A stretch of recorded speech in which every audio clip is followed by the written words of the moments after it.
So I took a personality test and I don't know the results of it. It's going to be revealed live in this episode, all right? So this is me being very real and very vulnerable here. So you are all going to hear the results of this personality test together with me. So this is Cass Naidoo, and on the Love Evolution channel, we are focused on bringing you more love, more prosperity, and more joy. So today I have a very special guest with me, Vahini Megnath. She is a psychometrist, and this is new to me. I have never done a personality test before, so I invited Vahini to come on and chat with us and tell us a bit about what it is, who are you, and what is it that you do. Hi, Cass. Thank you so much for inviting me on. And it's truly been such a pleasure working with you these past few days. And I'm quite excited. As you said, it's very raw, it's very vulnerable, but we're going to get through it. And yeah, so I'm a psychometrist. So I'm registered with the Health Professions Council of South Africa. And I basically specialize in psychometric assessments for the educational space for kids. I also do assessments for adults when it comes to career guidance or like corporate assessments, so for like recruitment and things like that. Okay, so describe your process to us. So if someone wants a test or an assessment done, so what is your process? Is it all Okay. online or is it done in person? There's the option for online and in person. Certain assessments cannot be done online. Like, for example, the kids' IQ testing or even the adult IQ testing. Most of that is, in person because we have to observe. There's the observations that are done. There's also, they've got to use blocks and they've got to use, like, there's apparatus that they've got to use. So we have to be there to give that to them. Okay. Um, Has anybody ever disagreed with the results of a test? so far, no. Would be There has interesting to see. there has been a little bit of resistance, when it comes to teenagers, where they feel like, no, I'm too cool for this. you know. So Yes. there has been a little bit of resistance in that regard. But when it comes to that, we always bring it down to their level and explain it to them in a way that they would understand, because it's big life decisions that they are Yes. taking Yes. um, at a very vulnerable stage in their life where they don't know themselves. So, a lot of the times, like I'm sure with you understand yourself a lot better, and as opposed to when you were a teenager. So Right. teenagers are still still developing their personality. They're still understanding who they are, and a lot of the times their personality gets mixed up with their friends, their parents. They take it on them when that's not actually who they are. So our main purpose is showing them who they are, their true capabilities, and what they can do with those capabilities. So, what fields they could go into. Okay, so that understanding of themselves helps them with career choices. That's correct. It And does helps it them to, also, sorry, Vani?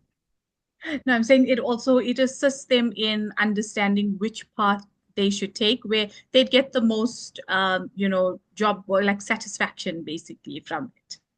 Okay. And with teenagers, it's like, I think it's a very emotional time, finding themselves and where they belong in the world and who they are when it's not about their parents' opinions or their friends' opinions, like you said.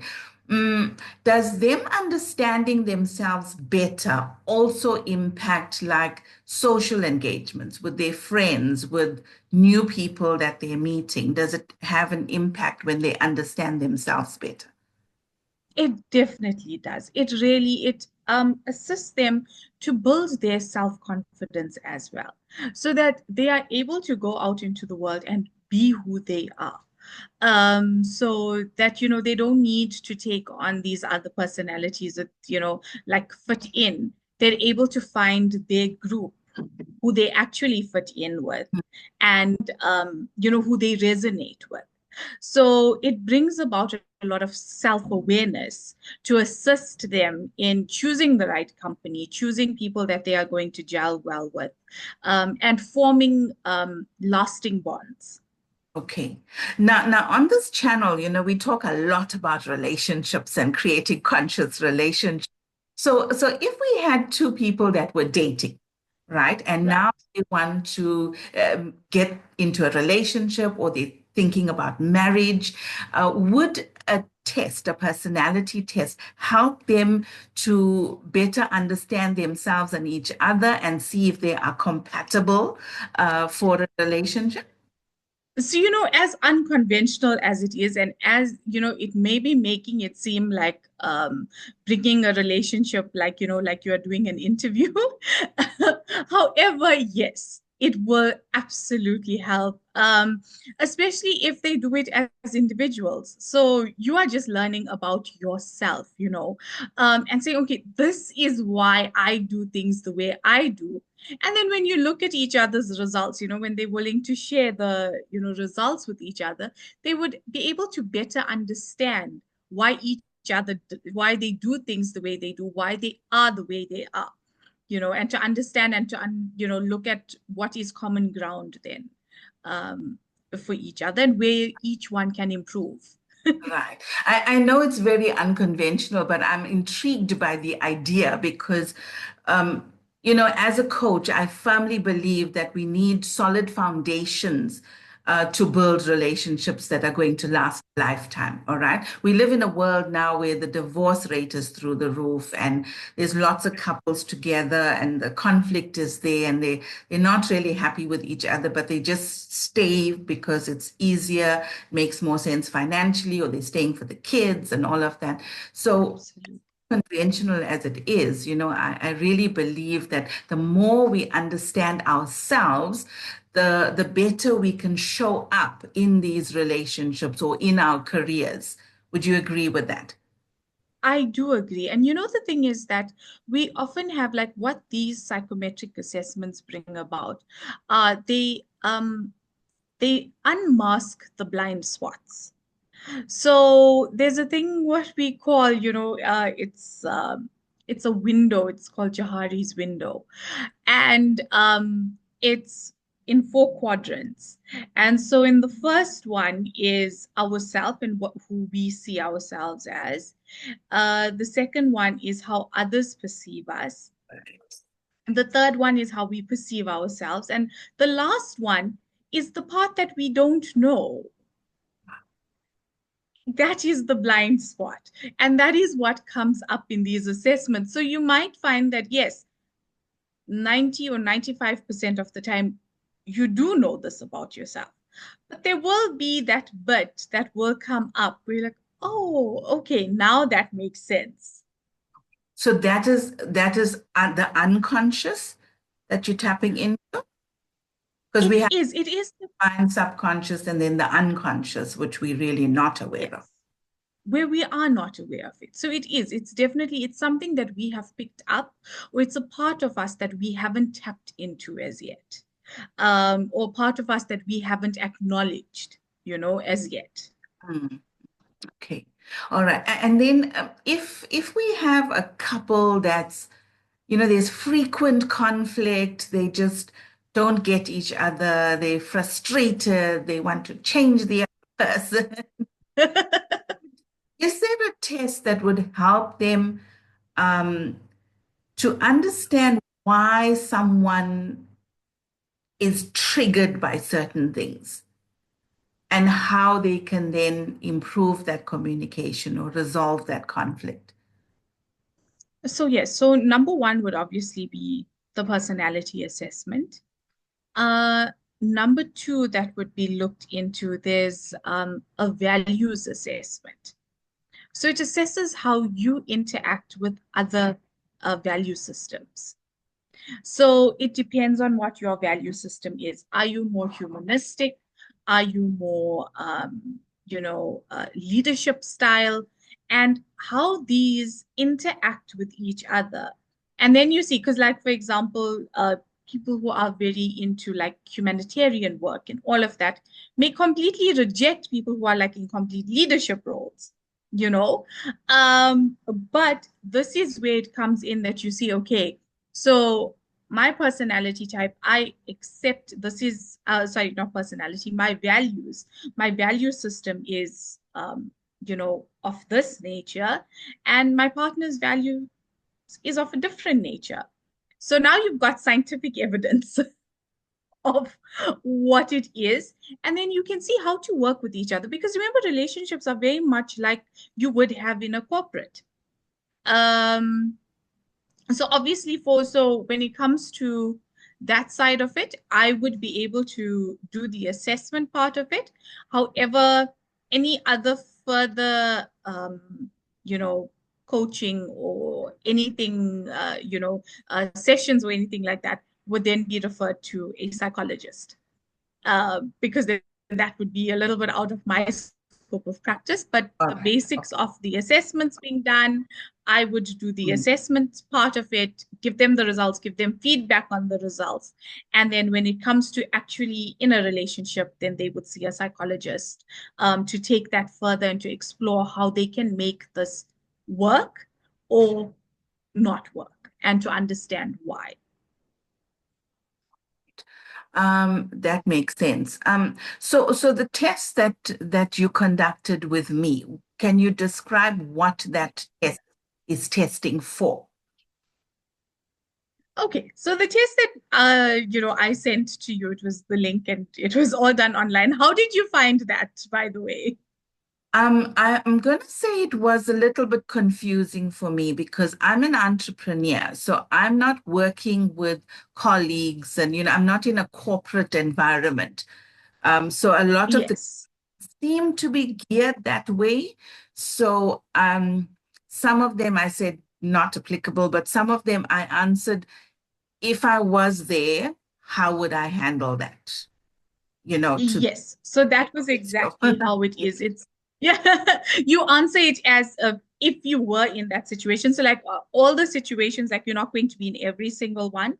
So it's if I was in that situation, what would I do? So right. that was perfect. So it was the young personality questionnaire, which is a personality questionnaire that has been developed specifically for the South African population. So, a lot of the assessments, and that is why the HPCSA is so stringent about the assessments that are used, that it must be of South African context, because we cannot take an assessment that is used in the UK or in the USA, for example, and bring it here. We have a whole different set of people. We've got such a diverse culture that all of those answers affect the results and make them invalid. So that is why it's so important that assessments that are used are normed for the South African population. Either they are completely developed in South Africa, or they are adapted to be used in South Africa, so that the results are valid for us as South Africans. Like, just as an example, South Africans generally, when it comes to trust, in general, South Africans have a very low sense of trust of other people. But that is natural because of the high crime rate that we have in South Africa. uh, you know, uh, it's been ingrained in us that you don't pick somebody up on the side of the road. You don't assist. You keep your windows up at the intersections. So those are things that are so we have to take those things into consideration when testing, so that you don't say, okay, no, this person just doesn't trust other people. They don't feel like they can trust. Why? It's because of the society that we are currently in. Right. Makes sense. Wow, I would never have thought of Okay, so it. let's look at your assessment, right? So each segment has um, two polar opposites, right? So I'm going to explain to you what each one is. And then before I give you your results, I want you to tell me where you think you lie on that scale. It's a scale of 0 to 10. Hey. So you can tell me where you think you fit in, right? So the first one is introversion and extroversion. So introverted people are people who reflect, act, and reflect again. They are very much about, they live within themselves, right? Um, Extroverted people are people who would act, reflect, and then take further action on that. They are more about more external or within the objective world, right? So introversion also, I mean, the common understanding of it is that they are people who like to keep to themselves. Um, However, it doesn't mean that if you are introverted that you aren't able to interact with other people. It just means that we all have a social battery, right? So if you think about it, introverts, when they are alone, their battery charges and it's on full charge. And as they go out into the world and they interact, they will fully interact with other people, but that battery slowly drains. Right. And when they come back, then they need that time to Yes. recharge. They need alone time. They need me time. I need to be alone. Extroverted people, when they are alone, their battery drains. And when they go out into the world and they interact with other people and they have those kind of interactions, their battery charges. So where do you think you lie on that scale? I definitely am leaning towards introvert. I love my alone time. That is when I recharge. I'm very introspective. But I call myself an ambivert, because when it comes to then I can be full out there. I have no issues, but I can only do that for a certain amount of time. And then I need to be on my own, in my own space to recharge. So I'd say I lean Well, to introvert, but I am able to do the other side and come back. you are actually in the middle. So that is why you're able to do both. You are able to very well do both. You're at a five Okay, and a half. great. So So ambivert is right then. it's perfect. It is Okay. exactly there. Um, right. So the next one is feeling and thinking. So feeling is very much where you make a decision based on whether it brings about pleasant or unpleasant feelings to, within yourself. It's based on past experiences, and thinking is more where you use concrete evidence that is currently in front of you. And that is what you will base your decision on. So when you think of Smarties, what do you think? Smarties, as in the Smarties. chocolate. Oh, oh, fun. Happy childhood memories. And that is exactly why you are more on the feeling side. I am. You are 2.5 on the feeling scale. So you are far more feeling than thinking. A person who was more on the thinking side would say they would remember the box, the shape of the box, the color, because it's tangible. It's something you can Yes, see. It's something that is concrete. It's in front of you. But when right. you are more on the feeling side, that is where it brings up the memories of it.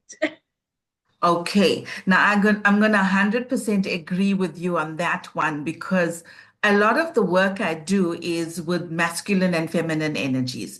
So the masculine is the mind, the thinking, and the feminine is the body and the feeling. So right now, my goal, I used to be very, very in my masculine, always Okay. logic and trying to analyze everything. And the last couple of years now, working with the feminine energy, I'm leaning towards the body and the feeling. So I'm glad that Yeah. came out like that. You are definitely in that feminine feeling. Fantastic. It is working. I think I need to come to you for some coaching on that. Okay, so the next one is intuition and sensation, right? So both are experiences, intuition and sensation.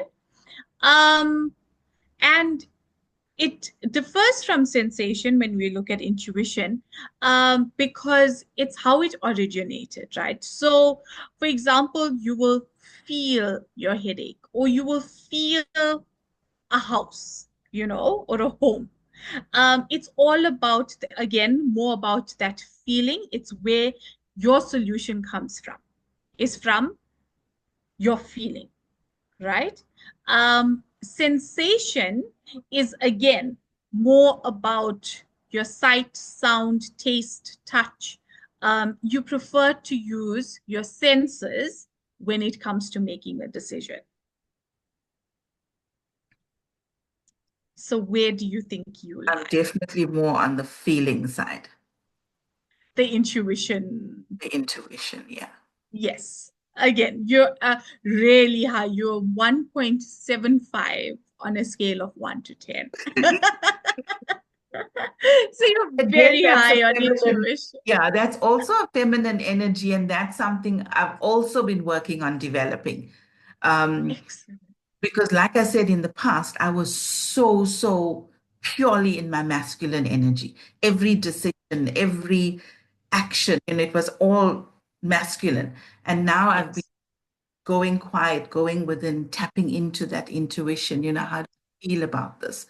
Is that inner wisdom coming through? So. Wow. It's showing. There's facts and proof here. And it's so, like, you talk about how you've changed, and you've consciously made that effort to tap more into your female or your feminine energy. And this is the thing with personality, is that you have the ability, if you feel like there's something about yourself that you are not happy with or without a test, you are able to make those changes. It just has to be a very conscious effort to make those changes. But they can happen. And that is why personality assessments are only valid for 1 year. So if you do an Ah, assessment, yes. if you do an Brilliant. assessment, results from a year ago cannot be used. You will have to Brilliant. retake the test. I love that, because I firmly believe that we are here to grow and evolve. And if I look at myself a year ago or 5 years ago, I'm not the same person because I'm constantly growing, constantly looking at myself, introspecting, and saying, okay, how do I do this better? So I'm so Yes. to say that it's valid for 1 year because I think the saddest thing I've ever heard, and I mentioned this before. I met someone after many years, like I'd known him and then we didn't see each other for many, many years. And he Okay. said, I'm exactly the same person. And I thought, it's so sad that years have gone by and you're exactly the same person. You haven't changed. That's contrary to human nature. Human nature is about us growing, and lessons are thrown at us, challenges are thrown at us so that we can evolve into the next best version of ourselves. So, No, absolutely. We are ever evolving, ever changing. And with these results, like when you have concrete, to say, okay, this confirms, because other than that, you're just in your head. Am I this? Am I that? This is now concrete evidence. And you can see, okay, sometimes there are people who are like on the like like extreme extremes of the scale. And then they can say, okay, I need to tone it down a bit, I need to, this is a bit extreme, and this is where you get in like the OCD and the personality disorders that come in. Yes. Obviously when it comes to certain ones, it's uncontrollable, and there's obviously further help that you require, and medication and things like that.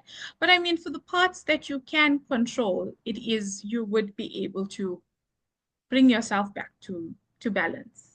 Okay, which are the ones that would require medication? So for example, bipolar disorder, there's multiple personality disorder, there's people with extreme anxiety, all of those types of disorders. Obviously, they would have to see a psychiatrist, or a neurologist, even, or a neuropsychologist, and then be fully diagnosed and put on medication and get the help that they require.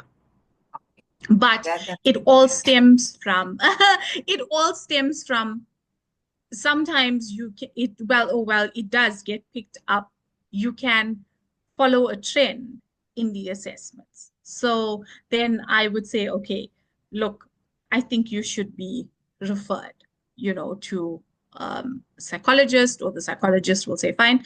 Or I would say, you know what, I think you need to go to a psychiatrist or go to a neuropsychologist. Let's get this checked out. So, I understand that in those extreme cases, because normally I'm very medication averse. yes. Look, I wouldn't ever suggest somebody to go unless it is, I'm also not like, and like this, I always believe that yes, medication does have side effects, but as long as the benefits of that medication is going to outweigh those side effects, it is always, good. And especially with it, it really assists people to come back on those extreme Yes. cases. Yeah, yeah. I think Um, in extreme cases, it's valid, especially like when I've come across people who are extremely depressed and they're suicidal, then they yes, that, but as long as everybody understands it's temporary, the medication yes, is not for the rest of your life, it's temporary. And then you get the opportunity to, while you're feeling a little bit better with the medication, then you go into and do the inner work. That part is yes, it has to. important. Yes. Uh, Yes, it allows you to be able to see right from wrong. It allows you to see rational from irrational. You know, it allows you to see that there is hope, there is yeah. a better future, there is, I do not need to be this way.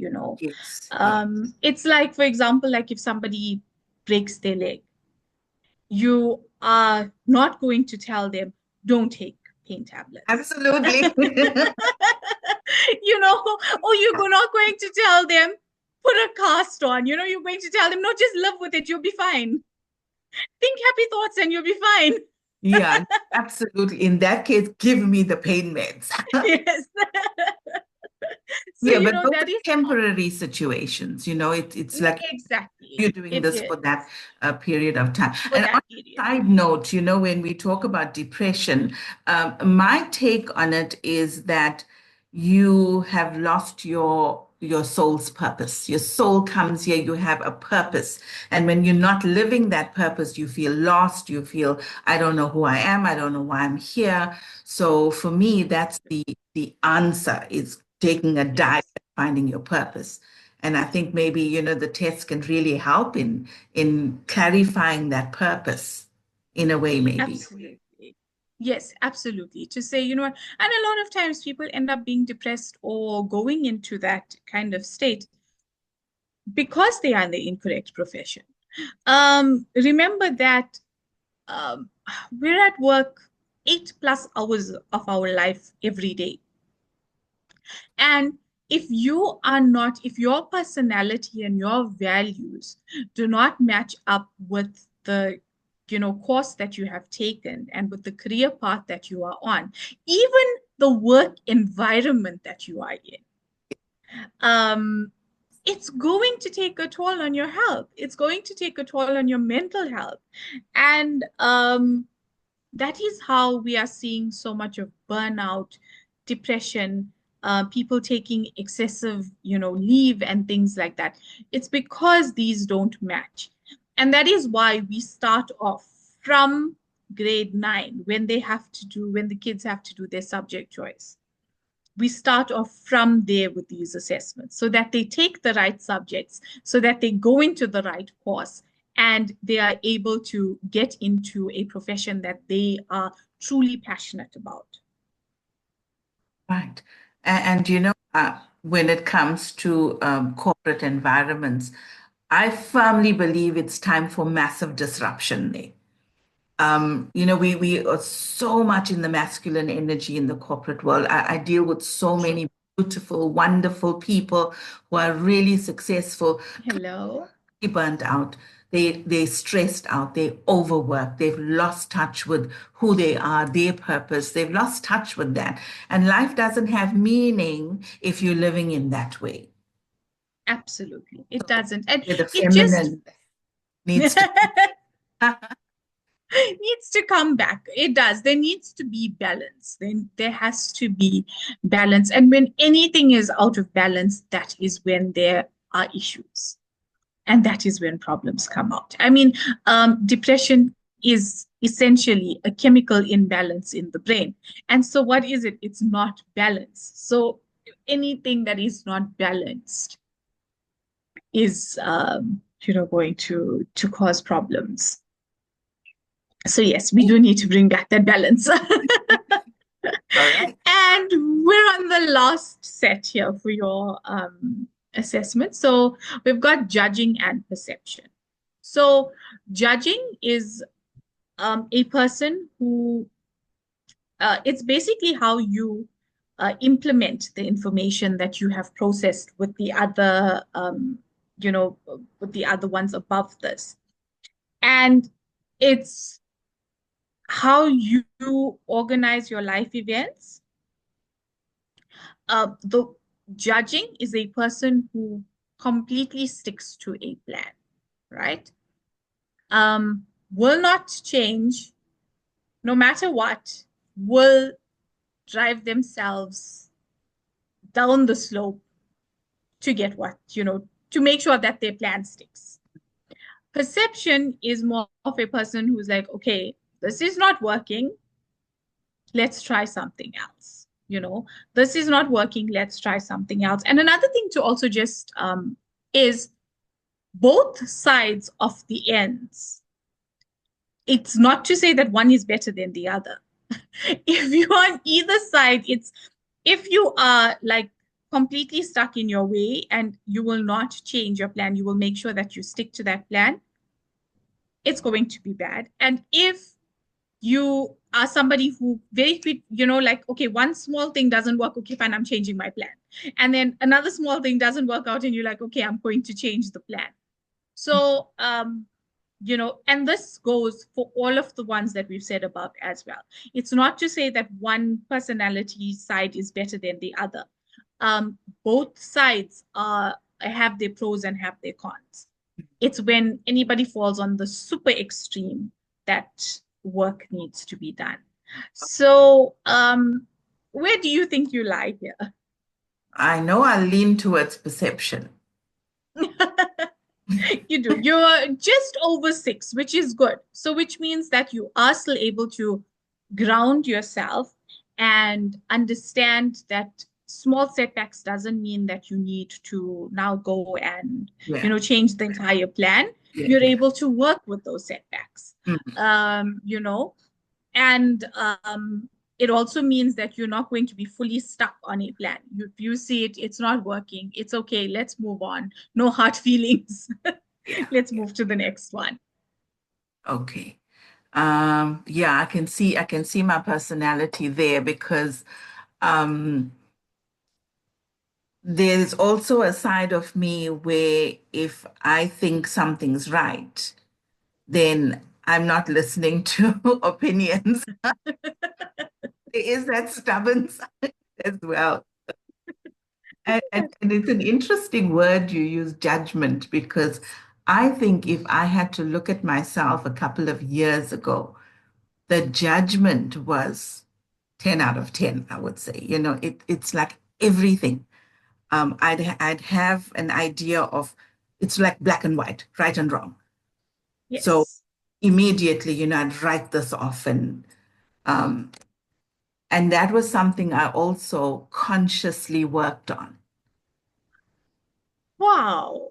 Yes, I recognized it in myself and I said, this is not on, especially if you're on more of a growth journey, like you have a growth mindset and you're on a spiritual journey, then that judgment is something we really, really have to look at. So yeah, that was another thing that I've been consciously working on. So you can see your work has been paying off. You can see the improvement and it's showing in the results. So, that's the amazing part about it, that there is always change and you can see how you as a person have developed. Mm. This has been really, really interesting for me. It's given me um, I think what's brilliant for me is that I'm doing the work all the time because as a coach, it's not just that I'm here to help everyone else.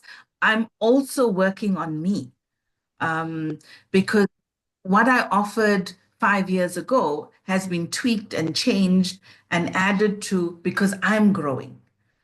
So this test has actually shown me that the work that I'm doing is actually making those shifts. Because when It I look at like where I was and where I am now, I can see it in the test. So that's just been brilliant. you can see all that work actually come, it's that, Yes, and it's yes. it's hard. It is not easy to change your personality, and it is not easy to make those changes. You have to be very self-aware, a very self-aware person, and a person who's willing to work on themselves. It's very easy to point a finger at everybody else. Oh yes, this is wrong with that person and that is wrong and they should change this and they should change that about themselves. But to actually work on yourself. So well done for that. That is excellent. you know, we can just say that, you know what, I also need this work done on myself Yeah. is excellent. Yeah. I think what's good here is that it brings a self-awareness. So it's giving Yes, you the awareness of where you are right now. And then the next step is self-responsibility because the awareness is great, but that's like going to a great psychic and they're telling you all this stuff. But it doesn't end there. That's just the step one. The next step is, can I become responsible now for myself and make the shifts that are required? Um, absolutely. yeah, I think that's the key going forward from here for anyone doing any of these tests, right? Definitely. I always tell, and it's always, even with parents who bring their kids to me, like, kids that are in grade one, grade two, and they are having, learning challenges in school. And they bring the kids to me, and I will do the assessment and say, okay, this is where the child needs work. This could be the possible issue.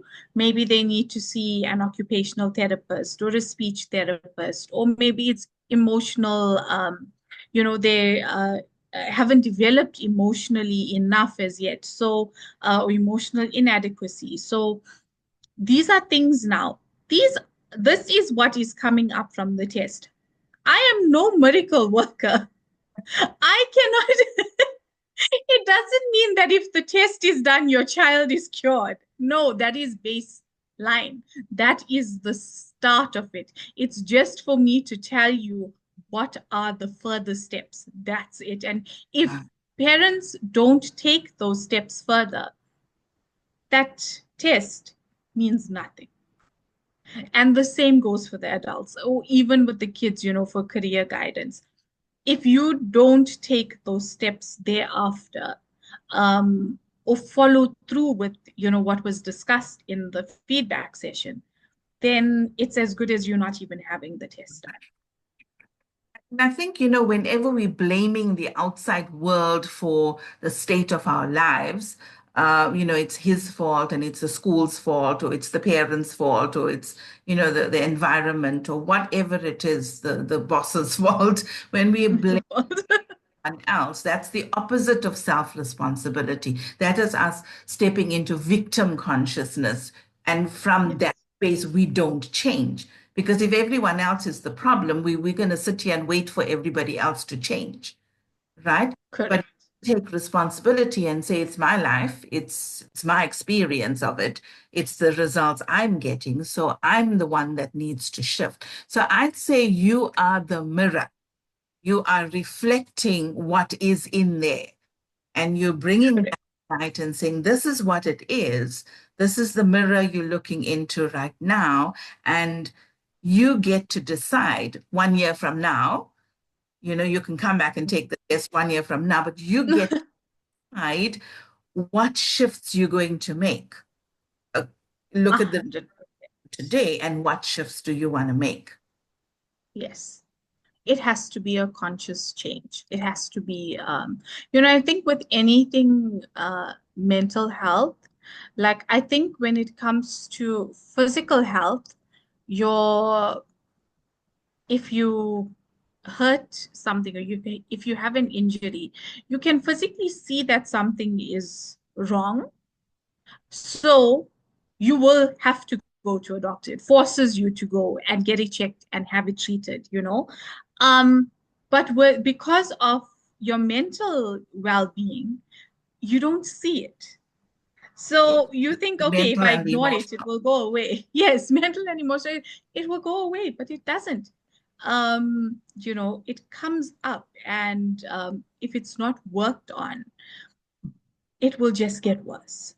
Absolutely. Oh, right. We're talking to the converted, right? Because that I do because it is about the mindset, the beliefs, and it is about the emotions that we don't deal with that then become stuck in your body. Yes. So you're self-sabotaging, you're getting sick, um, you're not making Yeah, progress. You're blocking yourself from the love, the prosperity, the joy, the happiness, the everything that is available for you, but it can't come in because we need to make those internal shifts. And this is now telling you where those shifts are that you need to make. Um, absolutely.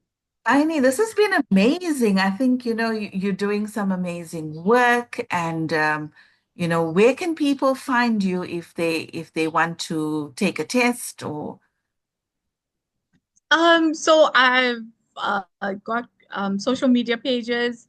You can, message me or contact me on Instagram, Facebook, and TikTok. It's at SciCheck Consulting. So P S okay, so Y we'll C H we'll E leave C all K. of those links in the description box below. So if anybody wants to take a test, get in touch with Vahini, you have any questions, then you can use those links there. We'll put the email address and we'll put the social media links, and you can click on that and get in touch with her. So my final question that I ask all my guests is, if you were to take your life and who you are and what you do and have a message for humanity, that when that message is repeated enough times, it becomes your legacy. It is what you are leaving for humanity to make the world a better place because you were here. What would that message be? No.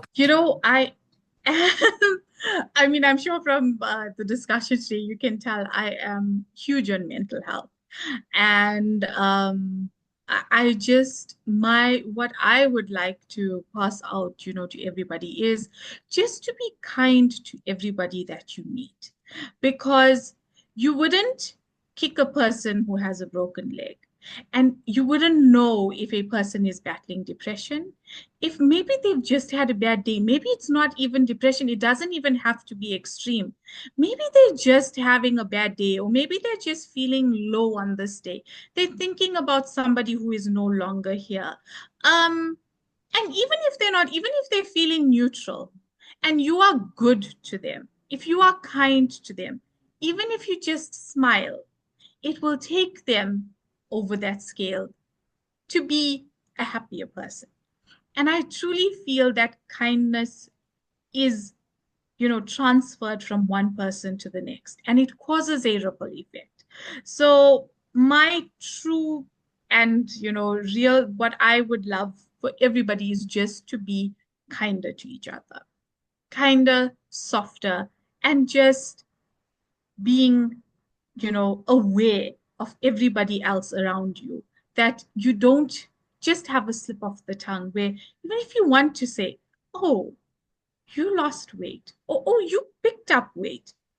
No, just say, wow, you're looking so nice today. The person's day will be made. So just to be kind.